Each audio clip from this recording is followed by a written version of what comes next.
I joke that I'm the founding and only member of the progressive, liberal, democratic, religious sitcom writer, Jews for Israel.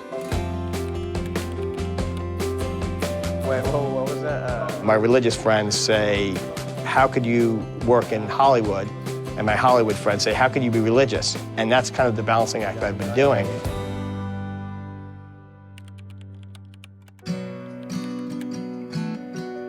I grew up on Long Island, and I grew up in a tiny town in the South Shore. There were only 6 Jews, and I grew up actually with a lot of anti-Semitism. I was picked on. I had swastikas carved into my locker, and I've gotten into a lot of fights.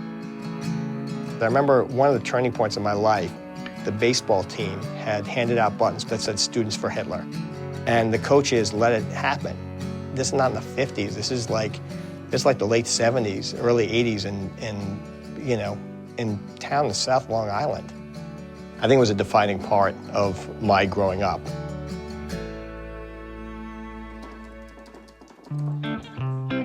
Talk about like conflicts and contrasts in my life. I was an investment banker by day, and at night I did stand-up comedy, and that was my true love. I actually won a contest called Funniest Man on Wall Street, which is like, the best Jewish high jumper. It's not that big a competition, but I won it. I had a partner at the time, a writing partner, who was in advertising, and he asked me, do you want to write a script together?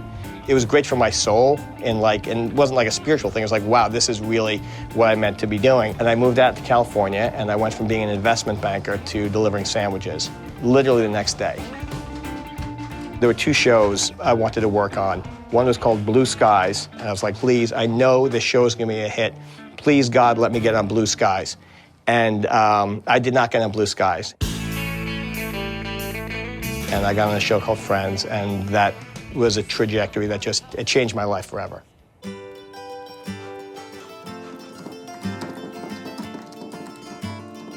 The show I was working on got canceled, and then my wife said, why don't you go to Israel? And what she was saying was, get out of the house, you're driving me nuts. And I wound up going to Israel, and I just, it's all the cliches, it's just coming home.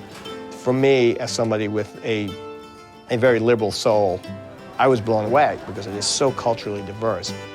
In LA, you stay in your car the entire time. You rarely get to see people who are different than you. In Israel, it's just such a melting pot, and it's so wonderful. And I remember the following year, I brought my wife back, and we go every other year now with my kids. And it just got me so interested in Israel and Israel advocacy.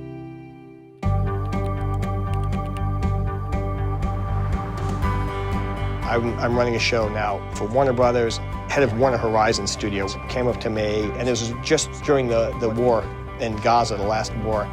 And she said, what do? I don't know what to do about Israel. And I said, if you love Israel, you're in AIPAC. And I don't care who the government of Israel is. I don't care who the government here is. We need to support Israel. She immediately got so fired up about it. 2 weeks later, she winds up having a parlor meeting in her house with like 50 people.